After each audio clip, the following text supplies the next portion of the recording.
Hey guys, in our previous video we have created our first API project. See here, we have the new folder. Open this. Inside this we have default folders and files which is provided by .NET Core Web API project. Let's open all these files in editor. We can open this in two ways. First one is right click here, then click this open with code. So these project files will open with Visual Studio Code Editor, or else you can navigate to command prompt, just type cmd then press enter.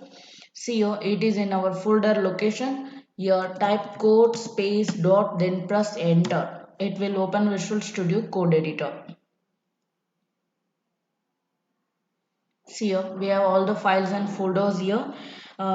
You can use any one method to open project files in an editor. In our next video, we will see how to build this application. Thank you so much for watching this video.